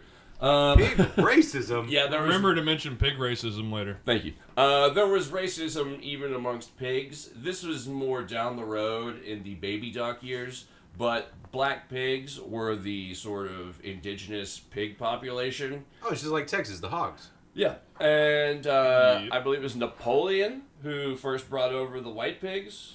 Or not white pigs. We're talking pigs, the 1960s, actually. Okay, yeah. Yeah. Okay, yeah, it was during the baby duck years, that's right. Yeah. The foreign bred and introduced white pigs were more highly prized, but they also required a shitload more upkeep and more expensive food, special treatment. But fuck those chops. Yeah. Yeah. Pig racism, who knew? So let's see here. Yeah, this ritual sacrifice of the black pig was essentially the point at which white slave owners were having a total oh shit moment. Yeah. Realizing that the slaves were now becoming unstoppable. And they were outnumbered over 10-1 slaves to white. Every time they, went and fucking burnt down another plantation or took over a farm, their numbers increased very fucking quickly. By 1791, 200 plantations had been attacked and burned by what was now 80,000 angry freed slaves in revolt. By 1792, in order to maintain their economic interests, French colonialists realized a black political power structure would be necessary. 1794, Toussaint L'Ouverture, the more or less heroic figurehead of the Haitian Revolution, also, incidentally enough, a slave owner. Yeah. So just, we like to shit on beloved historical figures. Funny. Well, it also sets the stage for just exactly how much corruption in the leadership is to follow. Yeah, the power struggle that was and to follow. he also didn't last very long. I mean, he did well. We'll get into it. Yeah. So let me see. Yeah, 1794, Toussaint L'Ouverture became the figurehead of the revolution, as well as an intermediary between the new black political power structure and the French colonialists, kind of positioning the Spanish into a role as a common adversary. Soon, ex-slaves were now being paid for their labor, as well as becoming landowners, increasing the power struggle. L'Ouverture formed a prototype for what would become the future constitution of Haiti. Napoleon later tried to reclaim French rule, but yellow fever and Haitian gumption, as well as just numbers, would prevent this. I think Napoleon had a lot of other stuff going on, too. Yeah, busy guy. A lot of fingers, a lot of pies. Yep. Let's see. L'Ouverture would die in 1803, just short of January 1st, 1804, when Saint-Domingue would officially become Haiti, the first country to be founded by an actual successful slave revolt, as well as the first independent South American nation. This revolution... First and only. Wait, they're counted as South American? Yeah, pretty much. Well, Western/Southern Hemisphere, so everything outside of the U.S., basically. Oh, okay. Yeah. Okay. This revolution would be an inspirational model for anti-slavery movements as well as the civil rights movement, even up until the 1960s. To make a long story short, this brief prosperity was almost immediately followed by a few hundred years of utter fucking misery until April 14th, 1907, when Francois Papa Duvalier would be born in Port-au-Prince, Haiti. Yay! And things would gradually get even worse from there. Papa Doc Francois Duvalier, born in Port-au-Prince in 1907. Raised by his aunt, he was in a lower middle class. You left family. off the birthday. He was born one day after Hitler. I mean, April-wise. Well, didn't that come up in another podcast before? Like there was something to do with Hitler's. Never mind. I always bring up Hitler. Yeah, he's in the mix. The evidence is really stacking against you, Chris. Not helping yourself. Studied under medicine in the University of Haiti. In 1934, he brought that degree to the University of Michigan to complete his education. Real quick, I wanted to specifically note on this. It's weird. We were discussing this the other day. How many future American supervillains have been educated in the fucking U.S.? Except Kim Jong, because he was educated in Switzerland. Or no, Sweden? Yeah, Switzerland. Switzerland, yeah. In 1943, he was part of a U.S. state-sponsored program to bring penicillin and other antibiotics back to Haiti, curing people of yaws, which was a horrific, super shitty disease. It's spelled yaws, but everywhere I heard it, mostly because it was British people talking yeah. yours. They called it yours. Yeah. I'm like, when I first heard it, I had to look and read it to see that it was yaws. Voice of the oppressor. Yaws. Which was ravaging the Haitian population. Are you talking about Chris or the British? Never mind. Oh, well. I will take that title. These people had no way of treating this yaws disease, which is horrific. Skin disease, which could even soak down into your bones. It was so simple that it just basic penicillin. Simple penicillin. Yeah. But to these people, it was a mystical cure, so that's where he kind of got the name Papa Doc. Yeah, he was not only a, paternal doctor kind of figure. Yeah, he was a sky daddy. This is where he learned that the people he was helping like really thought that he was more magical. He was educated. Yeah. He knew. No, it's just fucking penicillin. Yeah. There was a cool episode of Sliders. He got the taste. You know, which I ain't heard of this shit. Yeah, like and this is why of the appreciation and the like how much they thought he was adoration, worship, really, worship of this man, and thinking he was magic, and that's why they gave him the title of Papa. You know, because that is a high thing in the Haitian and voodoo stuff. Because even the Igbo, that is one thing that Misty did teach me. That Igbo guy is Papa Igbo. Or Legba. Yeah. Papa Legba. This is why I was earlier off microphone. I was comparing Papa Doc to Batman. And I am a fan of Batman, but I will say that Papa Doc knew what the Batman story teaches us is that I will become a symbol. And in very much the same way that Batman believes that, you know, criminals are a quote-unquote superstitious and cowardly lot, you could easily replace in Papa Doc's story and the Batman story the word criminals with poor people. Peasants. Yeah. Duvalier was political early in life. He studied Dumarsais Estime, which would eventually be president. And so he aligned himself with Dumarsais Estime, where he was the Director General of the National Public Health Service. Nice pronunciation. Thank you, I try. So at this time... I gotta say, did the bulk of the heavy lifting for research on this one, so... Look, I actually have 2 pages of notes and a bunch of printed out shit. I did some work here today, okay, guys? Hey, you know what? Golf flaps all around. That should be celebrated. You know, you're really coming into your own way there. I thank you. I'm a world famous. So this time and throughout Haitian, since Haiti has been Haitian, presidents, leaders never lasted long. The political situation on the ground. They never finished a term. There's not been a leader in Haiti that has finished a term until Papa Doc. Very fluid, rapidly evolving, lots of coups and assassinations. Duvalier opposed the bloodless coup that Paul Magloire is imposed on Estime. Estime was trying to lengthen his presidential term, but there was a bloodless coup, Paul Magloire. So he abandoned his political work, and he was afraid, so he went into hiding and just continued to do medicine. Papa Doc did. Yeah, Papa Doc did. Thank you. He went into the countryside with all those people that he'd been healing for a while, so, you know, it's easy to hide out with them. Support system, because he had all these little villages that he was going to, and he cured them of this. Continuing to build his mythical prowess. Exactly. Yeah. This story also kind of reminds me of elements of I forget which Godfather it is. I think part 2 that's set in the old country. Yeah. There's parts of this story that remind me of that. Yeah, but they ended up selling him out and blowing up his wife. Well, we'll let the story unfold. I don't want to give anything away yet. Duvalier supported Pan-Africanism and was involved in the Negritude movement. I thought that, okay, the name's funny as fuck. Lots of which were, it was formed to solidify black African unity and solidarity, dating back with instances as far as the Atlantic slave trade era.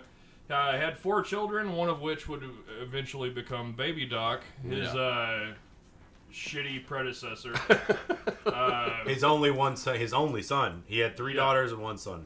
Duvalier's ideology was explicitly racist. He drew upon voodoo mythology, which he learned from Estime.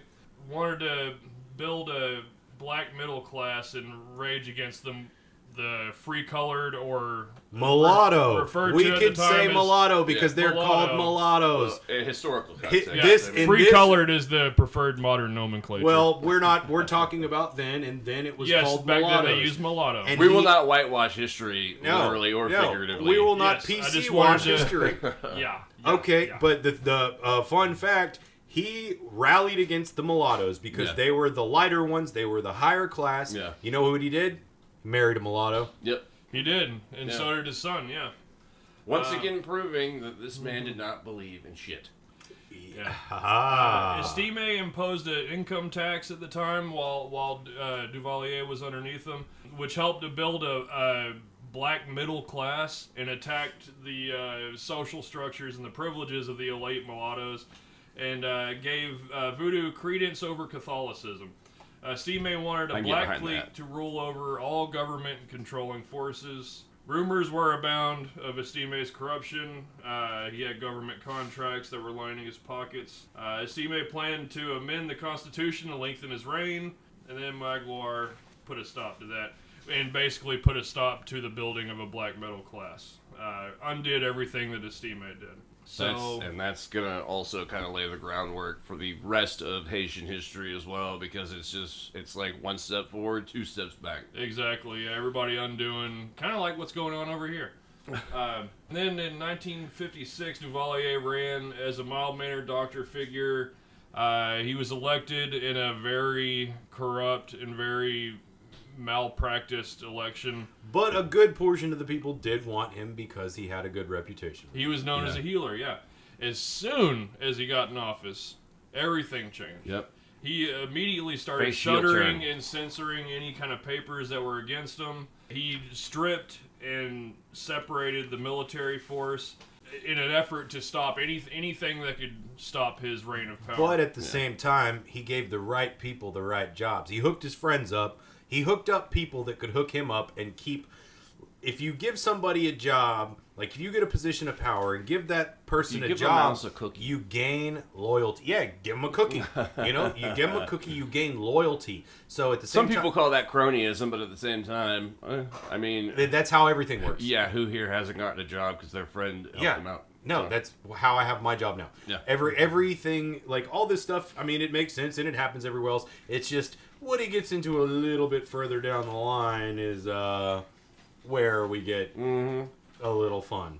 Matter of fact, it's right after he disbands the sitting military. The sitting military of Haiti. He forms his own militia called the Tontons Macoutes.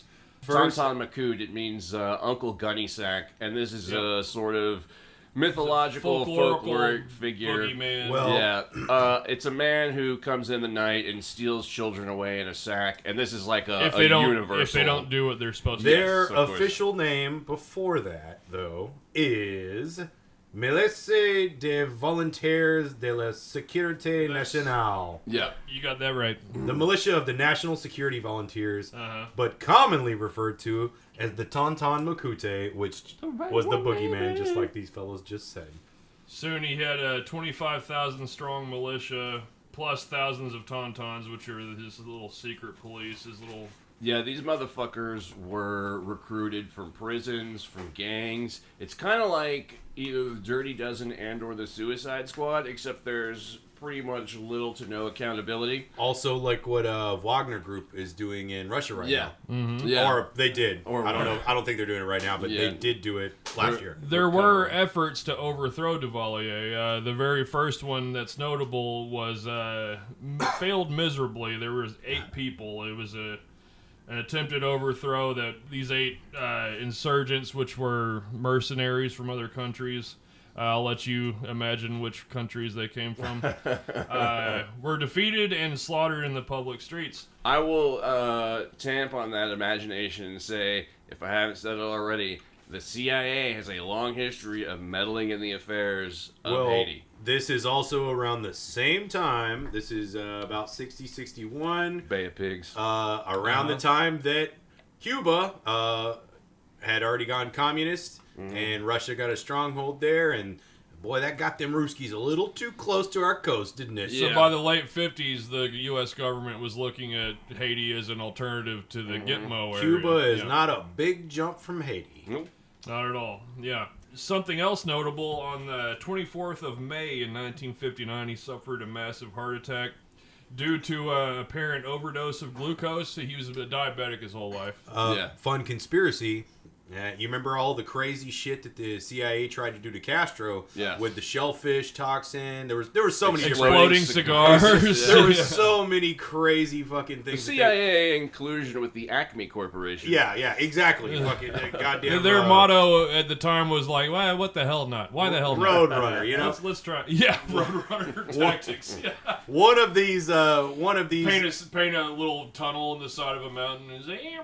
So the theory is that they possibly got a overdose of insulin to him, and caused him to have this heart attack. Right. Insulin, yeah. This is just horribly. this is just a theory that is floated around out there, but also not out of the realm of possibility. Not nearly. The CIA is highly unimaginative. You can basically break down the CIA into coups, insurgencies, assassinations. And I would say they're so unimaginative that they probably never even, clicked on the idea of throwing a coup in another country until someone opened a window and a pigeon flew by. That's probably what fucking inspired them. Just saying. Right. All right, Spencer. So what happened after this diabetic heart attack? Well, he was out of service for a few months. There was a temporary stuffed shirt to fill his place. 3 months later... You left off the good part. Oh, did I? He was in a coma. Right. And he potentially went to the other realm. Yeah. He pierced the veil. But he also potentially got a lot of fucking brain damage. Yeah. Yeah. It's very much in the same way that serial killers often suffer. And they serious say head he wounds. suffered a definite mental change, when he came to. Well, I mean, even if he we're did... going to get to it. Even if he did, We'll quote show unquote, you. go to the other side, he wouldn't have believed it because he didn't believe in any of this shit. No, I'm sure it was just total blackness. You know what? for Much him. like all sociopathic, cynical dickheads who have political power. I feel like me and this guy got a lot in common. So the guy... I have some commentary on the Haitian political and or power structure style that we'll go into later. Yeah. But... So guys, this is during the Cuban Missile Crisis. He was basically posturing anti-communist rhetoric, thinly veiled, poorly presented. yeah. Bullshit mind games. Yeah. He was trying to use his vote to sanction Cuba as a bargaining chip to get the international airport built in Port-au-Prince. He was trying to The one thing he did. blackmail the For the U.S. country. government. Yeah, the one The thing airport, he did. Yeah, yeah. the airport, yeah. The one good thing. And even then, but anyways. I believe he... Can fly. It was essentially extorting the U.S. Exactly. Yeah. I believe Yeah. it was $30 million at the time In fucking finance or foreign in aid. foreign aid that Yeah. he got from the U.S. by saying, I won't go communist. I don't like the communists, but Like- hey, I might. Yeah. Look If I here, get- I want if to I- help you guys out. If Okay? but I'm feeling a little red. I could use Getting itchy. $30 million might keep me from. I can't do it. I was gonna do a Haitian thing, but I just had to do Italian because it's Hey, look here. Hey, Machiavelli, Mao, and Marx were his major influences. It's, the Three Stooges. it's a Very Machiavellian. It's a nice move, yeah. country you got just across the ocean from me. Be Be ashamed if there was some some commies attitude. living next door. Oh, extortion's the name of the game, man. So, Duvalierism was state-sponsored terrorism marked by extortion, protection rackets, killing or imprisoning any business owners who couldn't or wouldn't pay for his protection, impromptu tolls. If a toll's a toll and a roll's a roll. If you want to get to the south side of Haiti, you got to pay the toll or we ain't Or getting no heads will rolls. roll. Yeah, or heads will roll. Very good, yeah. Any attempts to overthrow his thugs were met with horrific reprisals. Entire mulatto families were slaughtered in public. Bodies put on display, heads on pikes. Yeah. Fucking like He those left a body motherfuckers on got the medieval.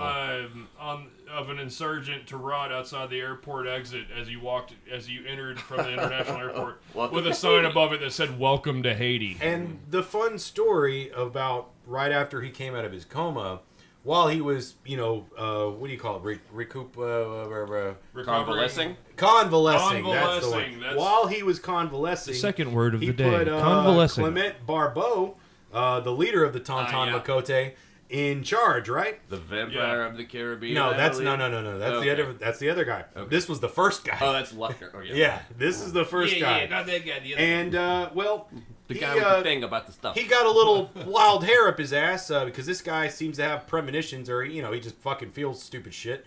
And he started to think, man, that guy's trying to take my job entirely. He's gonna Oh, overthrow that's me. He's a usurper. I thought this He's guy's last name was Benoit. That's why I'm getting confused. No, this is Benoit Bulls. They're That's- coming up. yeah. Yeah. Barbot. That's the Okay. mental. Yeah. Well, The mnemonic device. Demonic device. Yeah. anyway, so this guy got word that Duvalier was like, nah, fuck that guy. I'm about to get his ass. And he fled. And the rumor was that he turned into a black dog through voodoo and ran away. So you know what Duvalier did? Kill all the black dogs. He killed every fucking black dog in Haiti. It's good to see that referring to your political rivals in, terms of them being shape-shifting demonic creatures is not a new thing. Yeah. So, in 1964, Hillary Clinton. For those who didn't get the reference. By 1964, there were very few insurgencies left, and he removed any need for further presidential elections, as there was no opposition to his claim as president for life. I wanted to mention also, I don't know if I glossed over it in my notes, but during his whole, bullshit posturing during, communism, during the JFK administration, along comes a date that will live in infamy, November 22nd, 1963. JFK is assassinated. Here's our weird Texas connection for that. The number 22 happened to be one of Duvalier's lucky numbers. Like any Emmitt Smith, Dallas Cowboys.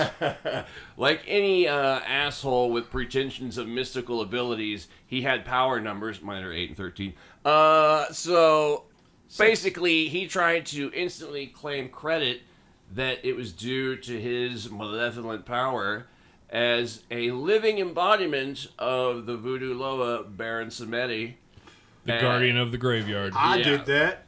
Yeah, that was me. It's a very... it's like slapping your name on a gift at a wedding. It's like, oh yeah, that was for me. Or Pat Robertson saying, well, we'll mention him later too, because he made some comments about the Haitian earthquake in 2010 that are pretty shitty. Is it because they're black and they have AIDS? That's essentially.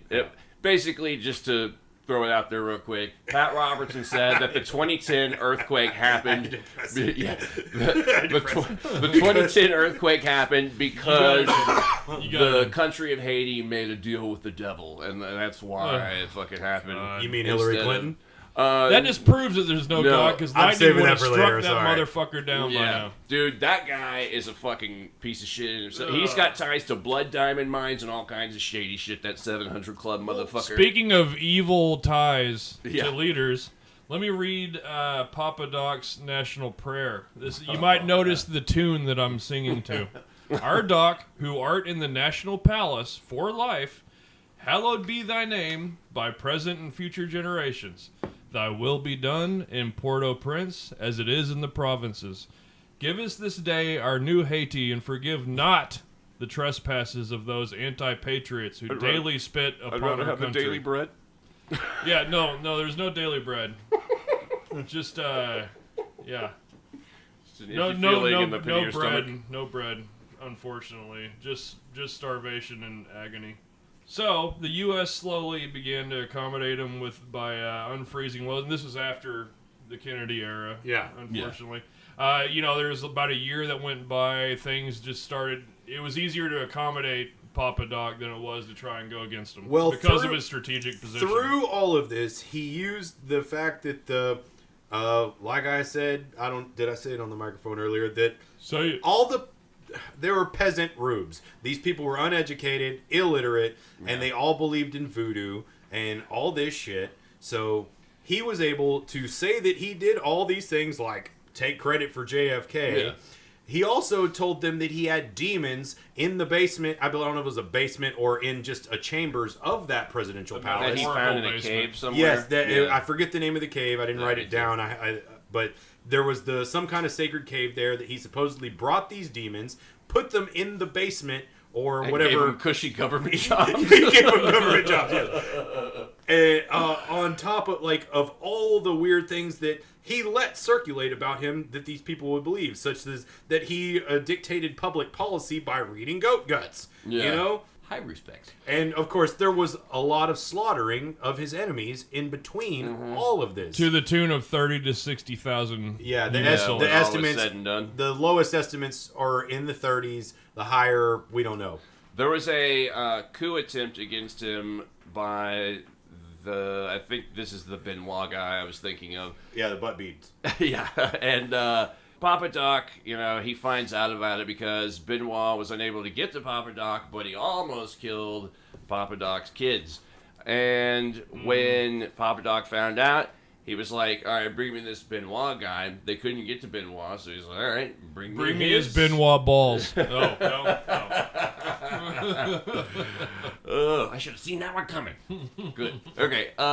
Yeah, so he's like, well, bring me his fucking kids. And Benoit's, I think, only child was an infant son at the time. And this baby was brought to Papa Doc and never seen again. And there are rumors... Well, just use your imaginations, people. The fucked up thing is it was not Benoit. It was another guy. He just thought it was Benoit. Oh, my God. That is the whole fucked up thing. Is his child was getting picked up, or children, Papa Doc's kids were getting picked up from school by their driver. A sniper took a shot, killed the driver. The kids made it out and everything like that, but obviously Papa Doc was pissed. Yeah. And he just used his weird, you know what? I think it's this guy that did it. And he thought it was Benoit. Benoit went on the run. They got his family. And, yeah, the kid was never seen again. Yeah. There's rumors that... the family was slaughtered and the house was burned, but the son was missing. Yeah, there's rumors that the child was sacrificed in a ritual. And, of course, I mean, all this voodoo shit, of course he's going to, like, foster those rumors because it helps him in the long run. Uh-huh. I mean, if he were any kind of benevolent ruler, he'd have put money into education and things like that. And I think most of it was just telephone amongst the people. Yeah. They, like, one person said, That's right. I bet you he did this. The next person's like, he did this. I heard he did this, yeah. I heard he conjured up a purple monkey dishwasher. Exactly. And then the purple monkey dishwasher, everybody's got to have a shrine to it. People were so scared of this motherfucker, they didn't want to think. Yeah, they didn't want to think, They did like not want to think anything bad about it. It's like that Twilight Zone episode with the little kid who has powers. Oh, and that's a scary one. Yeah, like, it's exactly like that. This is a petulant child who people think has godlike powers, and fucking they're so convinced. But at this point, he's actually an old man, and they said he was kind of mimicking the what was the name of the guy that would you say the god guy? Parents of Eddie. Yeah, he was trying with the top hat and all that shit. He was. They said he even spoke. It's a Hamburg hat, just to be Hamburg. Okay. Yeah. Hamburg. In case anyone wants to, like I said, I could pronounce German just fine. I like the Hamburg, yeah. Der Burger. I do like the voodoo dictator fashion style. And I kind of wish this would like make a comeback and like rap and like kind of that whole aesthetic. They still do it. Not here. Rob Zombie. Not here. No, in Africa and Haiti, they still do the top hats. Oh, okay. Yeah. But I wonder how the hell when did top hats come out? And how did this? A long time ago. I mean, not as old as the gods. How did the god guy get a fucking top hat? Well, I mean, their image changes with the people in their mind. All right. It's like the idea of like Jacques Vallée and UFOs used to be fairies, kind of like that. They need to put a beret on gods, Jesus. And it was fairies, and now it's UFOs. You know, yeah. During his 14-year reign of terror, he brutalized his people. He made his dynasty rich, his family rich, making Haiti the poorest country in the Western Hemisphere. Driving out any Haitian professionals that happened to live there. They all fled as soon as they possibly could. Which crumbled the infrastructure, the medical industry there, leaving them completely destitute. By 1970, there was more Haitian doctors in Montreal than there were in Haiti. Yeah. Jeez. He squandered 80% of the financial aid he received from the U.S. primarily, and from all over the rest of the world, at the tune of $10 million per year into his wallet or more. That's documented. Not to mention his private ownings in commodity trade. Yeah, one of the things I got says it was straight up $15 million from the U.S. directly to his personal bank accounts. Right. Yeah, that was supposed to be aid for the country. I mean... Oh, and before the Cuban dictator Batista, he got $4 million from that guy, and then that guy got overthrown. He never got paid back. It was a loan. It was a ripoff. Oh, man. Still waiting on that big refund. By the time he died, there was absolutely no one left to stop his son from taking power. And he died in bed. 1971. He died comfortably in bed, like most of the most evil assholes in the world tend to do. So am I going to die in my bed? Yeah, you like kittens and shit. You're not even an asshole. I know. I do love kitties. Yeah, man. Fucking, Papa Doc. This guy is the fucking voodoo Dr. Doom, man. He's one of the, like, few examples of a real-life, no-shit supervillain. And normally, I love that shit. But, once again... When it's in the context of a comic or... Well, I mean, there's certain real-life supervillains that I do like from a historical standpoint. As a character, Papa Doc fucking totally is fucking up there. But as, you know, a real-life practical situation, the things he did, totally fucked. As a matter of fact, he so irrevocably fucked Haiti and made it worse that the reverberations are still being felt to this day. That's right. And they're playing directly into what is happening in Haiti right now as we speak. And the best way I can encapsulate it without going into the specifics that we're about to is that you know the situation is bad when a former elite police officer turned gang boss who calls himself Barbecue is the current That's a sick technical barbecue. Yeah, it's the current technical king shit of Fuck Mountain. And yes, the Haitians, I mean, say what you will about the fucking graft and the corruption and the macabre horrors and shit. I mean, I didn't like the one Haitian I met. They come up with fucking cool nicknames. There's another faction I'm going to mention later that call themselves the Cannibal Army. That's pretty fucking badass sounding. And why you said the name Cannibal, I do just have to bring up. The vampire. The vampire of the Caribbean.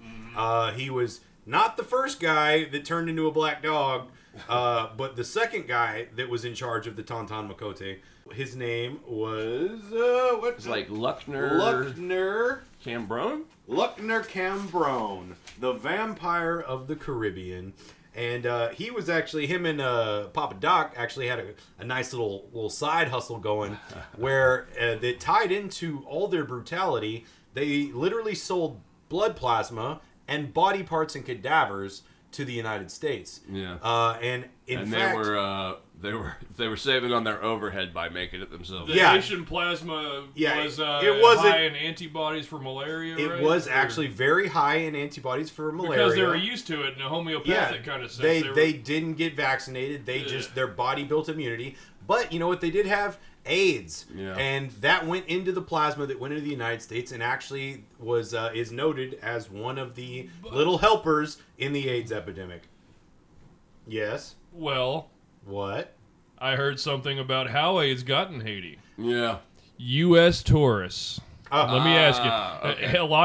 There was a lot of prostitution in Haiti due to the destitution and the financial coercion that would lead someone into prostitution. And from what I've read, we brought it there, and then it proliferated, and it went from there. Went where it went. Yeah. But it also went from Luckner Cambrone. It was passed in the plasma and blood. It was passed in the plasma because... Circle of AIDS.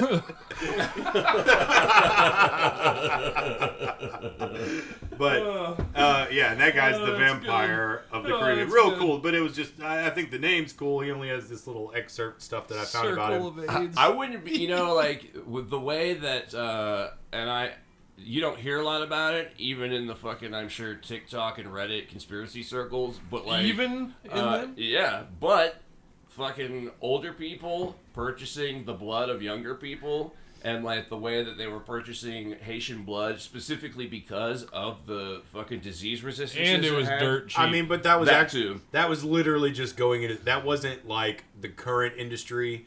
of where there is an industry now of pumping young people's blood into older people. No, this was actually plasma that we used in hospitals for transplants. To save lives. Save lives. No, yeah. I was just saying that this kind of like reminds me, I don't know, it made me think of like a potential tangent of like what the current contemporary international blood trade market would be for various diseases and shit. I wonder if that's like still, if that's still a huge factor in what's going on. Because I know that there's a thriving black market, or in this case, red market. Anything that has to do with, stolen organs, things of that Wouldn't that nature. be a wet market?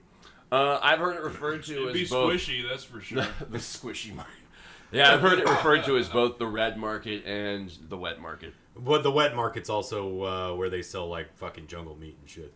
Oh yeah, like bat soup. Yeah. That was the whole Corona soup. thing and all that bullshit. They're like, it's from a wet market. I think Relevance. the term red market refers to any kind of basically a medical-based black market. As largely for organ black market transplantation. kidneys. Yeah. I should have got into that one. I found a pretty handy-dandy article from Al Jazeera, because I am a patriot, that explains... They got good news there, actually. Oh, yeah. I trust Al Jazeera. Me too.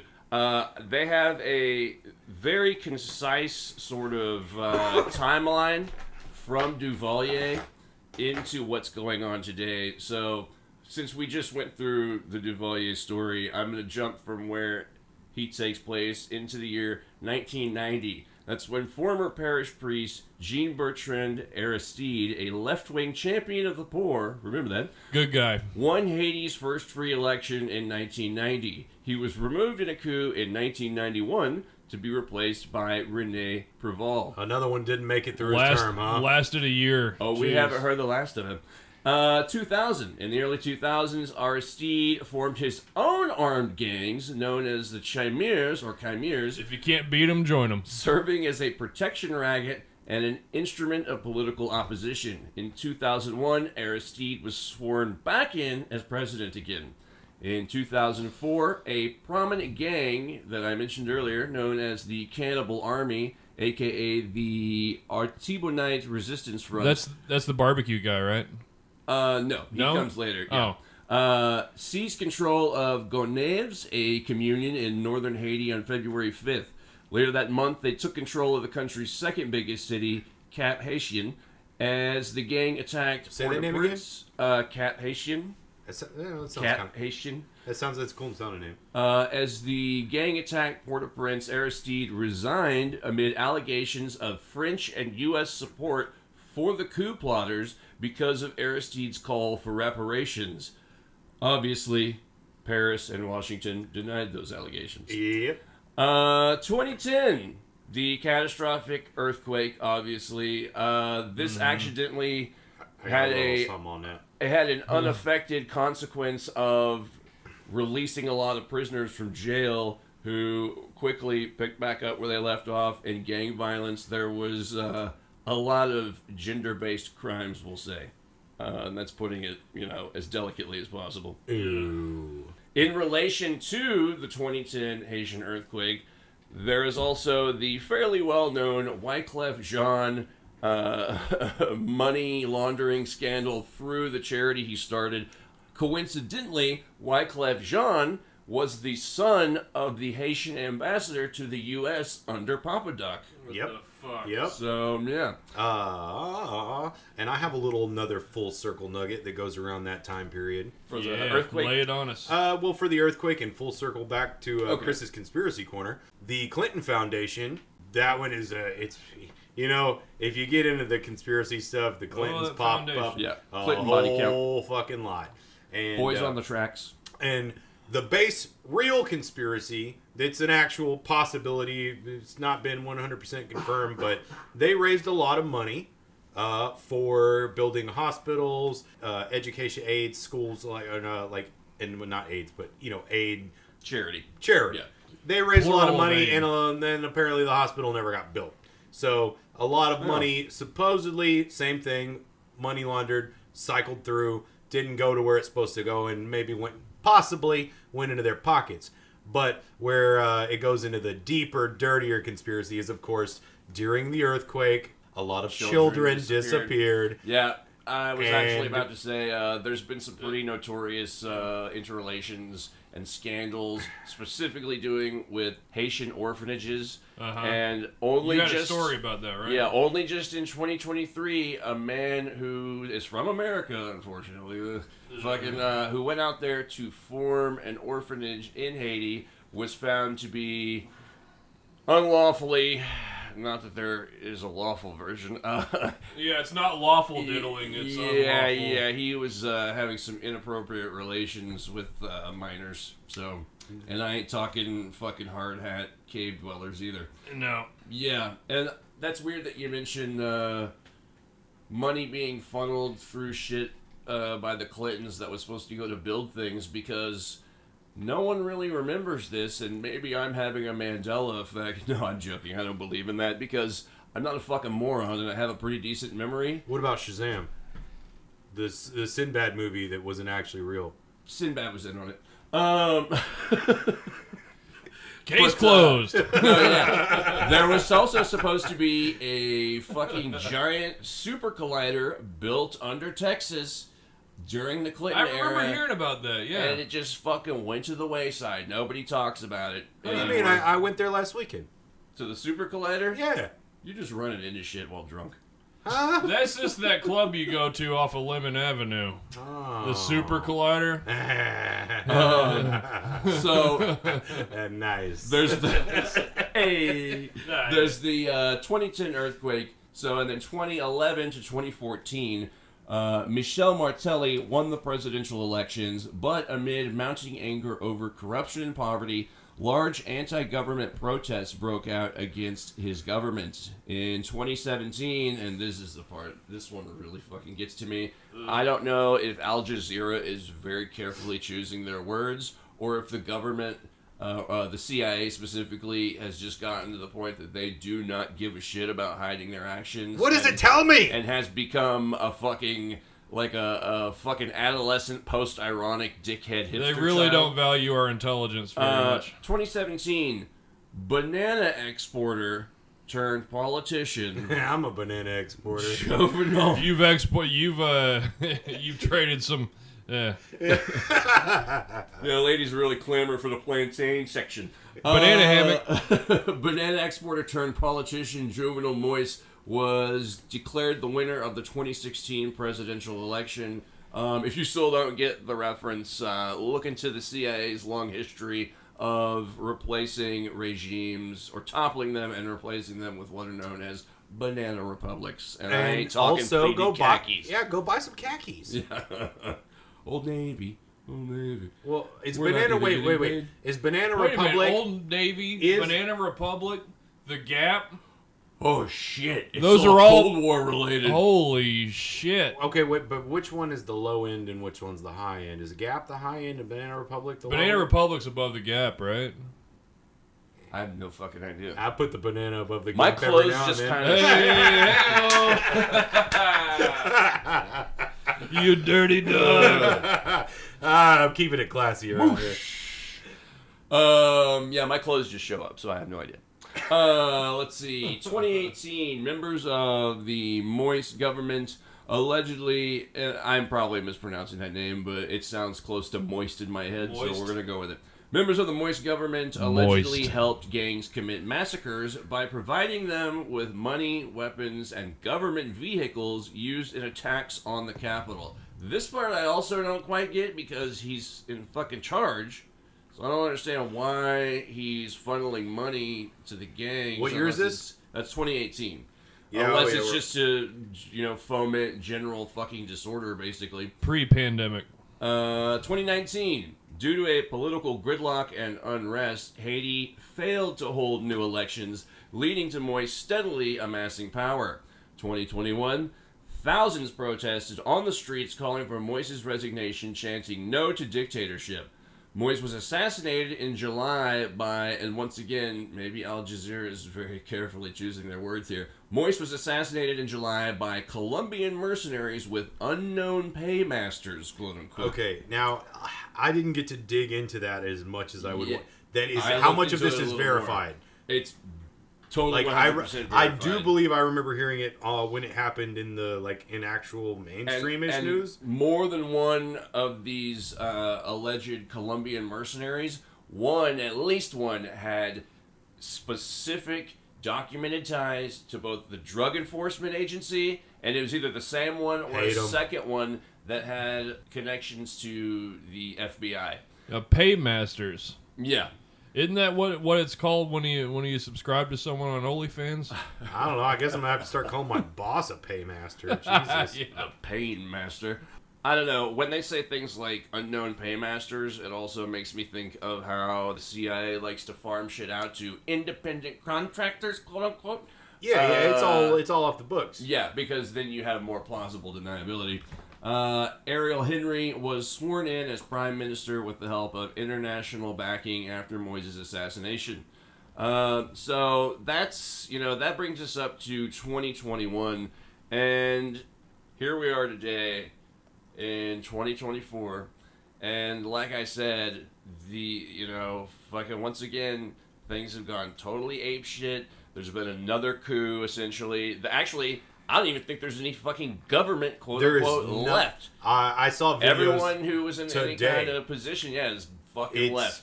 They're the prisons, the roaming gangs are, opening up the prisons. They're running all over. They're shutting down the very few airports. Airplanes can't land there. They can't come and go. Because of that barbecue fella. Yeah, barbecue. One of them, but it sounds like there's many different gangs. Well, yeah, there's many warring factions, and that's what's even more fucked up about it, is because these people are going to essentially, it's gang warfare. I mean, it's on a fucking national level. So these dudes are gonna fucking take it out on each other. This Al Jazeera article also mentions that firearms typically smuggled from the United States alongside ransom payments to kidnappers have lent financial independence to the gangs. An underfunded and under-resourced police department has also allowed the gangs to amass power that the state has struggled to match. Present-day gangs enjoy a much higher degree of military capacity than those a decade ago. Duh, obviously. Oh, yeah, okay. I'm looking at an article right now. It says he's called Barbecue because he likes to set his enemies on fire. Yeah, I figured it had something to do with that. Like the original Buccaneers, yeah. I think with this picture they're insinuating that they do the tire method, which is also popular in Africa. They've actually built entire huge roadblocks out of burning tires, in the situation going on. But with people wearing them. I mean, I'm sure there's some of that going on. Just so any of y'all that don't know, you put a tire around somebody and you set it on fire. Yeah. There's the whole old Simpsons joke about the tire fire that doesn't go out. Because tire fires don't go out. They just burn until they're done. It's essentially... it's like a modern-day tar and feathering kind of thing. Yeah, I would rather be tarred and feathered. I would equate it more to medieval torture methods, because you've also got, fucking molten rubber fucking melting into your skin and amongst the smoke and fumes that fucking get you first. The Al Jazeera article goes on to state a 2023 UN report stated that recovered weapons destined for Haitian ports included 50 caliber sniper rifles, 308 rifles, and even belt-fed machine guns. Nice. Since the recent outbreak of violence, around 15,000 people have fled the capital, as estimated by the International Organization for Migration. Many of the people who escaped were already previously displaced and in makeshift camps, schools, hospitals, and public squares. In 2023 alone, around 200,000 residents fled the kidnappings, lootings, and sexual violence related to gangs. Around 3,000 people were killed as a result of gang violence, and 1,500 were kidnapped for ransom. The violence has escalated because analysts believe the escalating violence is aimed at ousting Henry, the guy who was most recently at the top Kenyan of the fucking shit heap. fellow, It has coincided with the Prime Minister's visit to Kenya while he was out of town, so cats away, might as well play. Where he has pushed for UN-backed deployment of an international force to help fight the gangs. So they're asking for the UN to come in. Yeah, they're asking for any help they can get. Yeah. it's a very desperate situation. I know that one of our other primary sources was the Red-Handed, is that what it was called? Red-Handed podcast? Yes. Yeah, they mentioned that the Wagner group that you mentioned earlier... They actually offered to come in and help in the 2023 situation. Yes. And now, after... I mean, now that you don't really have them around anymore, it doesn't really matter, though, because if mercenary groups and private military contractors get involved in this shit, dude, it's going to hit a whole new fucking level of... Well, they would come and mop up, but it's whoever controls that group ends up with the very... Really, it seems like Haiti, other than land to grow things on and people to work it, that's pretty much their only natural resource. No spoils of war. There is not a lot of spoilage. I mean, we could farm there, but so it's not really interesting for any other anyone really. Yeah, they don't have any natural resources. They don't have natural resources other than dirt, and then people to work said dirt. So for Russia to come and do it, it would give them a foothold again, just like in the Cold War. It'd put them back on our shores, and that's what we don't want. We don't necessarily, and that's the thing. We're not too interested in sending UN troops there because America and the UN people, all the UN, they try to do their best to avoiding the we're going to show up as the white savior in this country and then take it over because then it harkens back to colonialism, which led to the whole thing in the first fucking place. They would not be very welcome. So they're not welcome, but they also I'm not touching that with a 10-foot pole. Yeah, I don't want to get there because once we go there and we save your asses, then it comes back on us. So Haiti's doomed. They're not in a good place. I mean, I won't jump to conclusions to say that they're doomed necessarily. But it's on the map. It's definitely not. It's not an ideal situation, is the understatement of the fucking century. But once again, not positive. Out of all the history we've just talked about, this is. I mean, I hate to say it, but this is fucking nothing new for them. No. I mean, you have obviously the escalation of military firepower, and probably, I would say to a degree, the depravity of people. If we sent anyone, if any country sent any kind of force there, the only way out is to slaughter all those fucking gangs, which is not going to look good for them. Yeah, no. You can't do it. That's the thing. It's you can't touch it. And that's the thing about it being fucking gangs, is that it's civilian forces. I mean, you can't differentiate between a person who's fucking, looting a fucking grocery store to feed their family between someone who's looting a fucking store just to fucking loot it. Who could have got away with it, though? America back in the 57, right before Papa Doc took over. We should have done it then. Yeah? We should have done it then. Should have gone, just taken over, made it like Puerto Rico. The 52nd state. I'm just saying.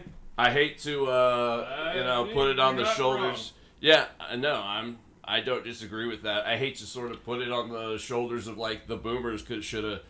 Well, I mean, they could have, should have. They had a lot going on already. They were already still they were still rebuilding Germany and fucking all that shit. So, but I mean, to kind of encapsulate this fucking horrific international quagmire of a situation, it's fucked. Yeah, that's the technical. That's our technical international socio-political expert opinion. It's totally fucked. Yep. Hey, we're fun-loving guys here. That puts it all together, really. We're just going to have to, wait and see. Ties the room together. Never trust a cult of personality. Never trust a weird superstition belief.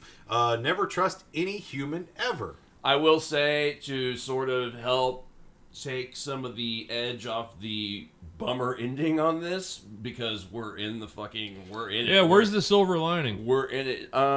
I am going to try to look a little more into potential charity outlets or something, and include some contacts in our show notes. You might have to bear with me on that, because like we said, there's hardly any fucking official infrastructure left standing or operating things. Most of the foreign aid has been fucking hard to know what to do to help. Yeah, they've been exported out of there. Fucking everyone's been told by their various embassies to get the fuck out of town as soon as possible. So, like I said, all we can really do is maybe give you some resources. All I can say is what I would say to every human being on the planet: take up arms against the people that are oppressing you and kill them. Insert sample. I'm advising all my clients to invest in canned foods and shit. Hey, I'm funny. These are jokes, people. These are jokes. Jokes. Sort of. But no, really. Look, am I joking? No, I am. Yeah, am I? Yeah. If you're being oppressed... No. That's the way to do it. Yeah, I mean, nobody talks about it in this country out loud, but the reason that we have a Second Amendment is in case the fucking King of England gets in your face, and by King of England, I mean our standing government. And I'm a firm believer. Yeah, I mean, I think, well, I'm not going to go into the whole fucking gun argument because I have some... Let's not make this political, okay? I have some unpopular opinions. I mean, technically, we're talking about politics. Yeah. That's how you know that the episode's about to close out.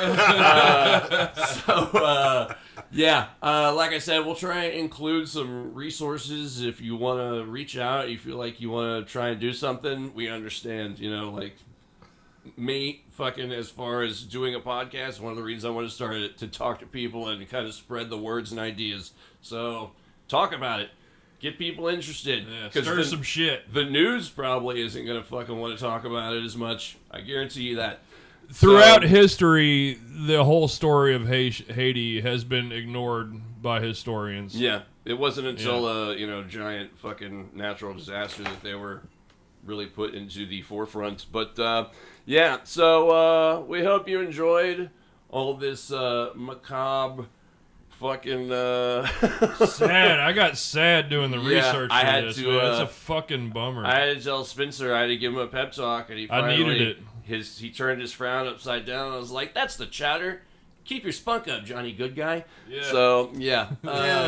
To me, it's just more human history. It's just most of the human history that's so bloody seems so far away, yet this is actually pretty current. Yeah. It's actually been going for a very long time, so it's and it's in America's backyard. Maybe a little bit harder to separate from separate it from the now in your mind. Yeah. Me, I don't know. History is easy to take a step back. Yeah, I don't know. I still am like, it's over there.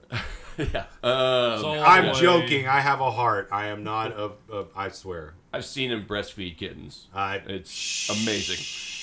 Anywho, so yeah, that's today's episode. Hope you enjoyed it. Like we said, we're not fucking journalists. We're Papa not. Doc sucks! Yeah. But fear not, gentle listener, because next week, as I promised last episode, looking forward to next week, baby. This was our political intrigue and carnage and violence episode. Next week is going to be insane sexual depravity. But there's still politics in it, actually. Yeah. But they almost take a backseat to Yeah. exactly how fucking weird shit's gonna get. Gotta be a lot of lip smacking, fondling, gibble gobbling. Little slap and tickle. Slip. So yeah, this has been Kooks, Pranks, and Iconoclasts. I'm Mike. I'm Spencer. I'm Chris. Never trust a man, never trust a god. No gods, no managers. Any closing slogans? You were talking to me about some guinea pig stuff. I want to talk to you about That's that later. all fair, yeah. I was talking about the infamous Japanese porno series Guinea Pig.